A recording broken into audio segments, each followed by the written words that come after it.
Hey guys, my name is Paul Carter, and this is my very first master's class that I have ever taken.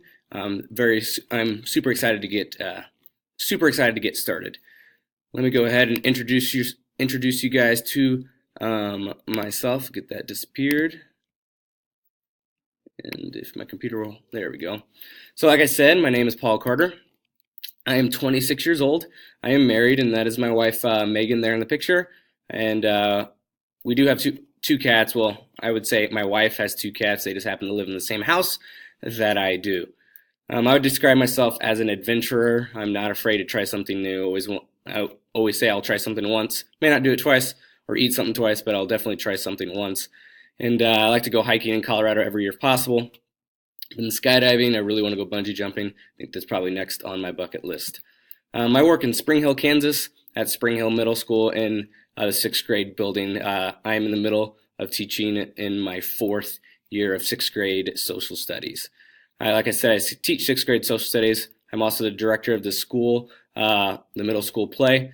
I'm the assistant football coach here at the middle school, and I am also our school student council sponsor.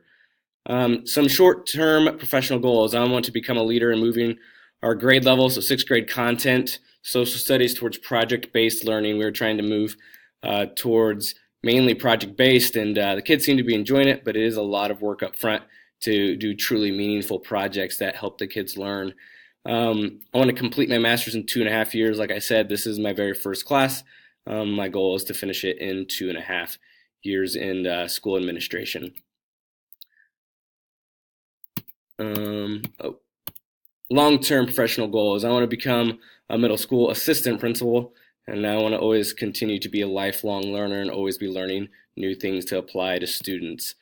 And last but not least, or trying to be, what I hope to learn in this class is how to teach a 21st century student in a way that they meet their full potential. Even only being 26, students today, they learn very differently from the way I did, and they have way more resources and technology than I did, and I want to be able to teach them and make sure we have a curriculum that fits them.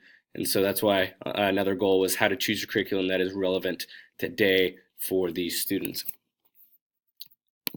So once again, I'm very excited to take my very first class, very excited to work with you all and read and hear about some of the thoughts that you have, and good luck to all of you in the rest of the semester.